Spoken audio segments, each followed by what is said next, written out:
امروز می‌خوایم در مورد عجایب تخم مرغ برای بدنمون، رازهای نهان در تخم مرغ و 13 خاصیت بی‌نظیر تخم مرغ برای بدن صحبت کنیم. یکی از بهترین مواد غذایی که خواص زیادی داره تخم مرغه.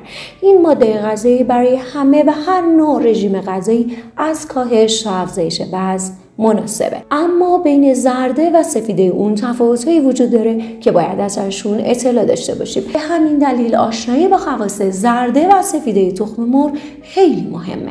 تخم مرغ به عنوان یک ابرغذای اصلی از گذشته‌های دور در رژیم غذایی ما بوده. مصرف تخم مرغ تاثیرات خیلی خوبی در بهبود وضعیت تغذیه جمعیت دنیا، به ویژه در کشورهایی که منابع اقتصادی محدودی برای خانواده‌شون دارن داشته. مقدار زیادی از ویتامین‌ها و مواد معدنی ضروری بدنمون تو تخم مرغ وجود داره. تخم مرغ منبع کلیدی و مهمی از مواد مغذیه که بدن هر انسانی بهش نیاز داره. به همین دلیل باید این غذا رو همیشه در رژیم غذایی سالم خودمون قرار بدیم تا از فواید تخم مرغ برای سلامتیمون استفاده کنیم. 50% از زرده تخم مرغ از آب تشکیل شده. 75% از کل کالری یک تخم مرغ رو زرده به خودش اختصاص داده. زرده تخم مرغ 40% پروتئین داره چربی‌های غیر اشباع و بسیار مفید برای سلامتی قلب و مغز، شامل چربی امگا 3. زرده تخم مرغ یکی از غذاهاییه که به طور طبیعی ویتامین دی داره و با توجه به اینکه نزدیک به 1/4 بزرگسالان کمبود خفیف یا متوسط ویتامین بی دارن، میتونه کمک بزرگی به تامین ویتامین دی اونها بکنه، به طوری که یک وعده غذایی حاوی 2 عدد تخم مرغ میتونه 82% از نیاز روزانه ما رو به ویتامین دی تامین بکنه. دارای چربی‌های سالم حیاتی، مقدار زیادی آهن، ویتامین‌های A، B1، E، K،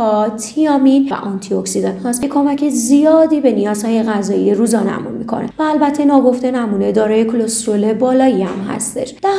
10% سفیده تخم مرغ شامل آب و پروتئینه. 60% از پروتئین با کیفیت در سفیده تخم مرغ. سفیده تخم مرغ چربی و کالری نداره و حاوی مقادیر مفید از ویتامین‌های A، E، B5، B12، آهن، یود و فسفره. همه این مواد مغذی برای بدنمون حیاتیه و از رژیم غذایی سالم و متعادل حمایت میکنه. و اما 13 خاصیت عجیب تخم مرغ رو میخوایم بررسی کنیم. اولین فایده تخم مرغ اینه که مقدار زیادی ویتامین و مواد معدنی از جمله A، E و سلنیوم داره که همشون به عنوان آنتی اکسیدان‌های مهم در حمایت از سلامت چشم، عملکرد شبکیه و کاهش دید با افزایش سن کمک میکنه. دومین فایده تخم مرغ اینه که علائم مشکلات روانی رو کاهش میده، باعث عملکرد بهتر مغزمون میشه. دارای ترکیبات ویتامین‌های B2، B12، کولین، آهن و تریپتوفانه که همگی به کاهش خطر اضطراب، علائم افسردگی و کمک به خواب طبیعی نقش زیادی دارن. سومین فایده تخم مرغ برای ورزشکارا و رشد و ترمیم عضلاتشونه. تخم مرغ با داشتن پروتئین‌هایی با کیفیت بالا و 9 اسید آمینه ضروری انتخاب عالی برای تغذیه بعد از تمرین و دستیابی به عضلات قوی هستش. بنابراین قطعاً گنجاندن غذاهای غنی از مواد مغذی و پروتئین‌های بالا مثل تخم مرغ در رژیم غذایی برای تقویت عضلات خیلی مفیده. و چهارمین خواص تخم مرغ، از اونجایی که تخم مرغ مقدار زیادی پروتئین داره و 70% موهامون از پروتئین کراتین تشکیل شده، سبب افزایش رشد موهامون میشه. بنابراین پروتئین تخم مرغ با پر کردن نقاط ضعف رشته موهای آسیب دیده رو بازسازی میکنه و به طور موقت موهامون رو تقویت میکنه. پنجمین مورد اینه که به تناسب انداممون کمک میکنه. تخم مرغ کالری نسبتاً کمی داره و منبع غنی از پروتئین با کیفیت بالاست. بنابراین یکی از بهترین گزینه‌های غذایی برای کمک به کم کردن وزنمونه. مطالعات نشون داده که خوردن تخم مرغ با تاثیر و افزایش سطح هورمون‌های سیری باعث بالا نگه داشتن سطح انرژیمون، افزایش فعالیت متابولیک، تأخیر در خروج غذا از معده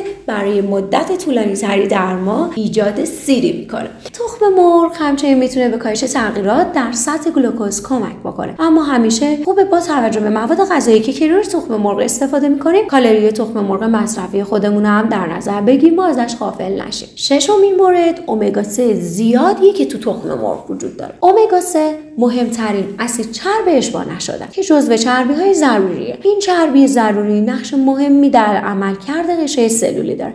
همچنین مصرف میزان مناسبی از امگا 3 سبب سلامت قلب، مغز و چشمامون میشه. اگه تا اینجا از مطالب لذت بردین و براتون مفید بوده، لطفا ما رو سابسکرایب داشته باشین، لایک کنین و برامون کامنت بذارین. هفتمین مورد وجود ویتامین دی تو تخم مرغ. به دلیل پرورش مرغ تو فضای آزاد و زیر نور خورشید، تخم مرغ‌های این حیوان حاوی ویتامین دی زیاد و مناسبیه. به همین دلیل مصرف سفیده تخم مرغ با ویتامین دی برای زیبایی پوستمون، استحکام و تقویت استخوان‌ها و عضلاتمون عالیه. در کنار ویتامین دی، کلسیم و فسفر تخم مرغ برای حفظ سلامت استخوان‌ها و دندونامون ضروریه. به همین دلیل توصیه میشه که از تخم مرغ در رژیم غذایی همه رده‌های سنی استفاده بشه. و اما هشتمین موردمون که برای رشد جنین خیلی مهم هستش اینه که تخم مرغ حاوی ویتامین دی و ایه که برای رشد جنینمون در خانم‌های باردار ضروریه. وقتی این ویتامین ها با پروتئین ها ترکیب بشن، در رشد بخش‌های مختلف جنین به خوبی عمل میکنن. پس مصرف تخم مرغ برای خانم‌های باردار برای بهبودی سلامت جنینشون خیلی مهم. اما مصرف تخم مرغ در زنان باردار باید با رعایت نکات تغذیه‌ای و توصیه پزشک باشه. و نهمین موردمون در مورد عملکرد تیروئید. تخم مرغ حاوی یود و سلنیومه. برای سنتز هورمون تیروئید در بدنمون ضروریه. مصرف تخم مرغ میتونه به تعادل عملکرد تیروئید و مدیریت وزن کمک کنه. دهمین مورد حفاظتش از کبدمونه. پروتئین‌های موجود در تخم مرغ میتونن آسیب بافت کبد رو ترمیم کنن. زرده تخم مرغ حاوی لیستینه. میتونه باعث بازسازی سلول‌های کبدی بشه و در عین حال میزان پروتئین‌های پلاسمای انسان رو بهبود ببخشه تا متابولیسم بدن و عملکرد ایمنی رو بالا ببره. و قطعاً این یکی از خواص تخم مرغه که در سلامت نقش موثری بازی کنه. و اما 11مین موردمون که به گیاهخوارای عزیز کمک میکنه. تخم مرغ منبع عالی پروتئین و ویتامین های A و D و طیف وسیعی از ویتامین های گروه B هستش. فسفر، سلنیوم و یود رو در خودش داره که برای افراد گیاهخوار تامین اونها صرفاً با گیاهان میسر نیست. پس گیاهخواران با خوردن تخم مرغ کمک موثری به سلامتی خودشون میکنن. و اما اگه به دنبال رشد ناخن خوب و موثری هستید، تخم مرغ مصرف کنید. 12مین موردمون در مورد رشد ناخن هستش. ناخن ها یکی از بخش‌های مهم در زیبایی بدنمونه. تخم مرغ هم با داشتن مواد مغذی مختلف یکی از بهترین گزینه‌ها برای بهبود رشد ناخن و البته سلامتی اونها هستن. 13مین و آخرین مورد از فواید تخم مرغ در کاهش برخی از سرطان هاست. مهمترین و ارزشمندترین مزیت خواص تخم مرغ اینه که این ماده غذایی سرشار از مواد مغذی برای کاهش شانس ابتلا به سرطان سینه است. در کل تخم مرغ سرشار از ویتامین B2 که میتونه مواد سرطانزای موجود در بدن انسان رو تجزیه و اکسید کنه. و از طرف دیگه ویتامین D موجود در تخم مرغ